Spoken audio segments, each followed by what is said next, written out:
ওই গোড়াল ওখান থেকে কাদা আসে মিলিতে, এই প্রফে এটা মারে, কাদা মারা পরে এটা আমরা আবার ফর্মার ভিতর দিয়ে এই ইট বানাই। হ্যাঁ, নদীর থেকে আসে ট্রলারে, না এই ট্রলারে আসে, ওখানে ডিপ দেয়, ডিপ দেওয়ার পরে ওখানে থই, মানে ওইটা স্ট্যাক, মানে স্ট্যাক না, কোনো মেডিসিন দেওয়া লাগে না। হ্যাঁ, ডাইরেক্ট ওইটা দেখি, ওইটা শুধু মিলির ভিতর আসে পাক দিয়ে, বুঝলো না?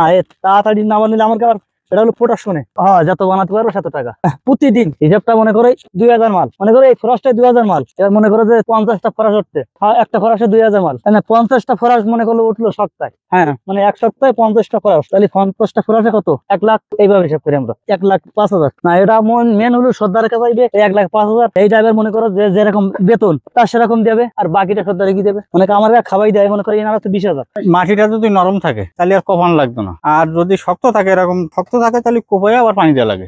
এখানে পানি দিতে হয়, যদি শক্ত থাকে মাটি ফেলানোর পরে পানি দেওয়ার পরে মিলি দেই। এরপরে যদি পানি অল্প লাগে মিলির ভিতরে দেওয়া লাগে। এখানে মাটি আসলে এরকম হাত দিলে বোঝা যায় যে মাটিটা কেমন লাগবে।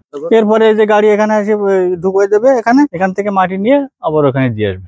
শুকাই যাবে, হয়তো 2 দিনের ভিতরে আবার শুকাই যাবে। শুকানোর পরে এই যে পাকা ইট দেওয়া না, এরপরে এরকম সুন্দর করে সাজাই রাখতে হবে। এরপরে ওই যে ভ্যানে যারা আসবে ওরা ওই ভ্যানে করে নিয়ে ভিতরে নিয়ে যাবে।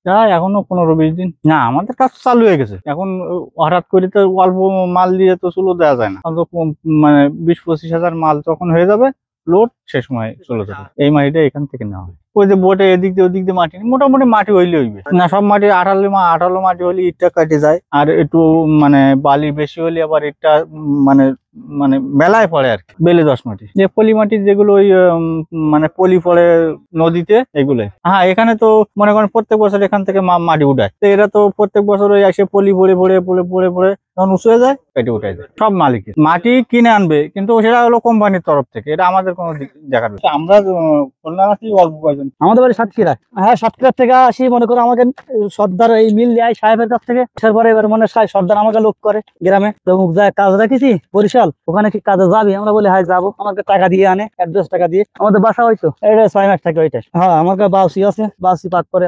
না, ওই বাউসি মানে আমাকে লোক, আমাকে শুধু দায়িত্ব খালি 300 দাম দে। এই যাই মনে করো 3 মাস পরে যাই, একটা না 3 মাস কাজ করবো না, এক করে যাই পারে, তো এরা এত পড়াশোনা দিতে পারে না। হ্যাঁ, এটা অলস। ঠিক আছে, মনে করো আমরা যদি কাটি সপ্তাহে 1 লাখ, এরা কাটে মনে করো 50,000। আমরা ওটি রাত 3টায়, হ্যাঁ রাত 3টা বাজবে, সে সময় আস্তে আস্তে উঠবো, 4:30 বেজে যাবে, কাবে হাত দিতে। সন্ধ্যায় 7টা 8টা 9টা যেরকম সময় ঘুমিতে, সন্ধ্যে 7টা 8টা 9টা এরকম সময় যাই ঘুমাতি। আমার গল্প ঠিক আছে, 8টার সময় ঘুমাতে যাই, আবার ওই রাত 3টের সময় বাতি আসে, ওই লাইট দেওয়া আছে, ওই জন্য আমরা বেশি কাটতে পারি। কিন্তু এলাকার লোক মিলি ওরা আসে মনে করো সকাল 7টায় 8টায়, তার ফলে আমাদের মনে করো 10,000 মাল কাটা হয়ে যায়। রাতি বেশি, হ্যাঁ রাতি মানে ঠান্ডা কম লাগে। আবার উঠবো 1:30 উঠবো না, আসরের দিকে, আসরে আম দেবো তো ওই সময় পাত